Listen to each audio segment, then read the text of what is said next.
Welcome to part 2. So ఆ రోజు lunch చేసేసిన తర్వాత యూనో ఆడుకొని కాసేపు స్లీప్ వేస్తామన్నమాట. అండ్ ఈవినింగ్ అవ్వగానే మాకు స్నాక్స్ ప్రొవైడ్ చేశారు. అండ్ ఈవినింగ్ డెక్ వ్యూ చాలా అంటే చాలా బాగుంది. మా హస్బెండ్ అండ్ వాళ్ళ ఫ్రెండ్ ఎంజాయ్ చేస్తున్నారనమాట. అండ్ ఇక్కడ మా హస్బెండ్ పకోడీస్కి రివ్యూ ఇస్తారంట ఫ్రెండ్స్, ఒకసారి వినండి.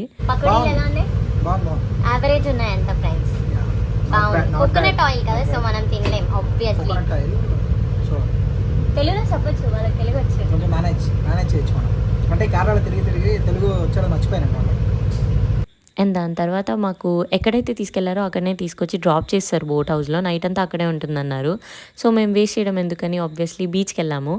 బాగా బీచ్లో ఎంజాయ్ చేసేసి నైట్కి బోట్ హౌస్కి మళ్ళీ రిటర్న్ అయిపోయాము. అండ్ వాళ్ళు పెట్టిన ఫుడ్ అయితే అస్సలు మేము తినలేకపోయాము.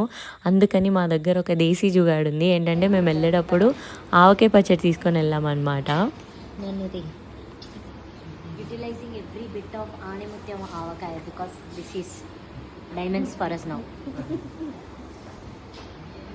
ఆకలి బాధించు వన్ గిన్నె చూపి, కాలి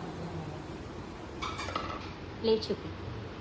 సో అలా ఎక్కడికి వెళ్ళినా మనకు ఒక సేవియర్ మనం అలా మనతో పట్టుకెళ్తే మంచిది కదా.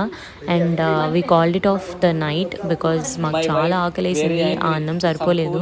అండ్ తొందరగా పడుకుందాం నెక్స్ట్ డే మళ్ళీ ట్రావెల్ చేయాలని. అండ్ ఎర్లీ మార్నింగ్ లేవగానే ఇది మా రూమ్ నుంచి వ్యూ అనమాట. మళ్ళీ ఒక రౌండ్ తీసుకెళ్తామన్నారు, but we are not satisfied at all.